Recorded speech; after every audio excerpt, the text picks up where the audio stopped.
Hello guys, welcome back to my channel again. This is Amrita.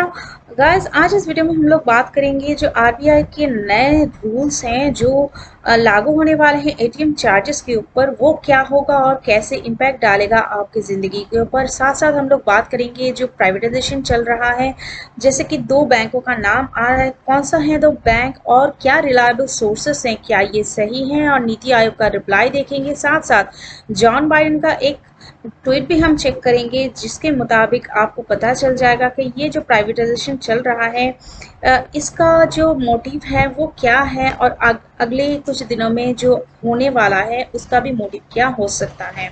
तो ये banking updates देखने के लिए पूरा वीडियो आप एक बार ज़रूर देखिएगा।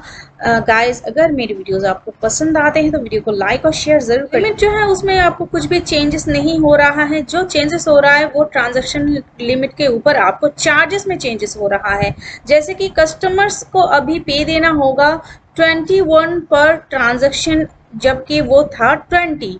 पहले बता दें कि पहले जो था वो ट्रांजैक्शन जो चार्जेस था वो 15 रुपीज़ प्लस जीएसटी था, जो बैठता था 20 रुपीज़ के करीब, और अभी हो जा रहा है 21, क्योंकि उसमें अभी बढ़ा दिया गया है ट्रांजैक्शन चार्जेस। लेकिन ट्रांजैक्शन का लिमिट आपको वही रह रहा है और ये इम्प्लीमेंट होगा जनवरी 1 से 2022 से।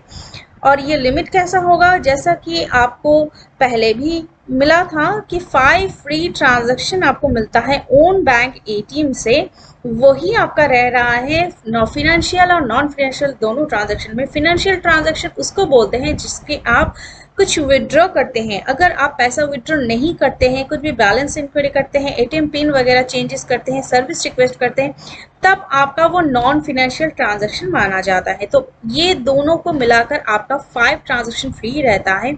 जबकि अदर बैंक के एटीएम से अगर आप ट्रांजैक्शन करते हैं तो मेट्रो सेंटर्स में आपको यहाँ पर मिलता है 3 फ्री ट्रांजैक्शन। आप चेक कर पा रहे हैं, 3 फ्री ट्रांजैक्शन आपको मिलता है और 5 मिलता है आपको नॉन मेट्रो सिटीज में। ओके गाइज, ये चेंजेस आपको ध्यान में रखना होगा, और ध्यान में ये भी रखना होगा कि मंथ में आपका ये चेंजेस और जो इंक्रीज है वो ना हो जाए, लिमिट के अंदर ही रहे, तो आपको कोई भी चार्जेस देने की जरूरत नहीं है। या फिर जो अनसर्टिफाइड जगह से न्यूज़ आ रहा है, नेम में सबसे पहला है इंडियन ओवरसीज बैंक, सेकंड में ही है सेंट्रल बैंक ऑफ इंडिया। इन बैंकों का जो एम्प्लॉयज़ है लगभग इनका अभी जो हालत है वो है 70,870 मार्च के 31 तक ये एम्प्लॉयज़ हैं इनका। और बैंक ऑफ महाराष्ट्र भी इसमें इंक्लूडेड है।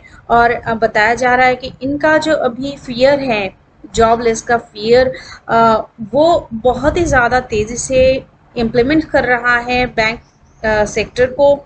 और प्राइवेट सेक्टर जो बैंक्स एम्प्लॉयज़ हैं, public sector bank employees are very much upset with the news of privatization. They are requesting us to launch aggregations.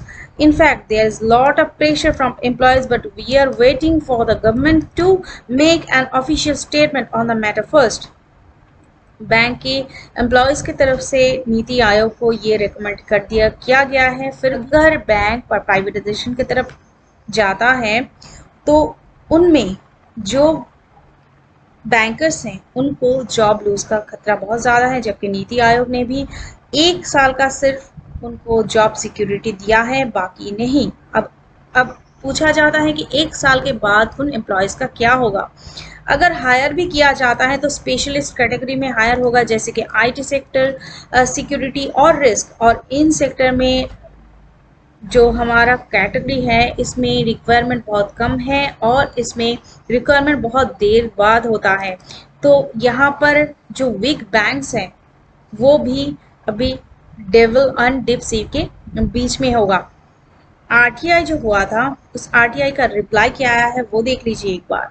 Information sort includes commercial confidence which could harm the competitive position of the parties concerned and thus exempted from the disclosure of information under section 8(1)(d) of RTI act 2005। तो ये बताया जा रहा है कि RTI act के अनुसार ये जो एग्जम्पशन है, क्योंकि कॉन्फिडेंशियल की न्यूज़ शॉर्ट आउट होने से या रिवील्ड होने से कुछ खतरा हो सकता है, या फिर इंफॉर्मेशन लीक होने से कुछ जो कॉन्फिडेंस है, वो कमर्शियल कॉन्फिडेंस है, वो डीपली फॉल हो जा सकता है। इसलिए इसको अभी एग्जाम्शन के थ्रू में बोला नहीं जा सकता है, रिवील नहीं किया जा सकता है। अगर आरटीआई भी हमें बता नहीं पाता है, हमारा जवाब नहीं दे पाता है, तो आरटीआई रहने का फायदा क्या है।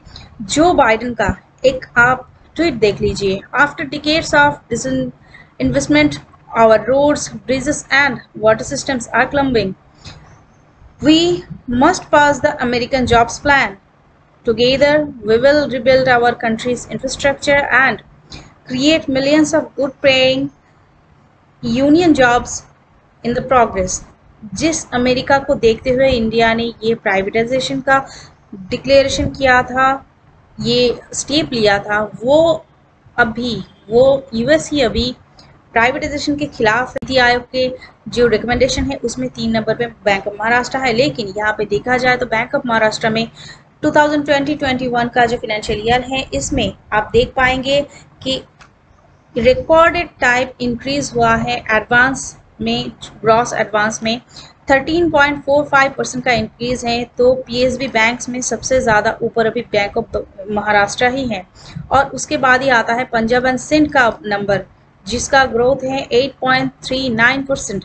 जबकि यहाँ पर देखा जाए तो एसबीआई के डिपॉजिट के हिसाब से ये 21 टाइम्स हायर, मतलब एसबीआई 21 टाइम्स हायर है बैंक ऑफ महाराष्ट्र के हिसाब से। लेकिन यहाँ पर देखने की बात यह है कि बैंक ऑफ महाराष्ट्र एक छोटा सा बैंक है, और इसका एस्पेक्ट भी एकदम छोटा सा है comparing to SBI and others.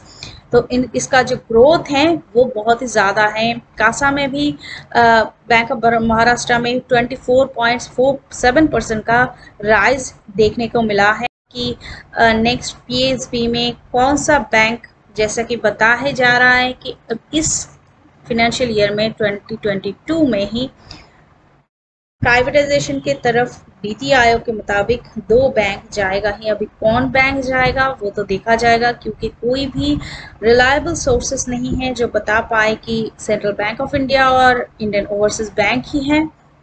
अगर ये 2 बैंक ही हैं तो आपका राय क्या होता है? क्या सिक्योरिटी, फुल्ली सिक्योरिटी एम्प्लॉयज़ को देना चाहिए? क्योंकि कमेंट सेक्शन में मुझे ज़रूर इंक्लूड कीजिए, आपका क्या राय है। क्या आप प्राइवेटाइजेशन के ख़िलाफ़ हैं? क्या आप चाहते हैं कि प्राइवेटाइजेशन हो, और आपको लगता है कि प्राइवेटाइजेशन से इंडिया का जो इकोनॉमिक स्टेट है वो इंक्रीज़ होगा और भी ज़्यादा डेवलप्ड होगा, या फिर और भी ज़्यादा नीचे चला जाएगा? आपकी राय के लिए मैं वेट करूँगी। तब तक के लिए चलिए फिर से नए वीडियो के साथ मिलते हैं। Stay safe, stay healthy guys. Thank you.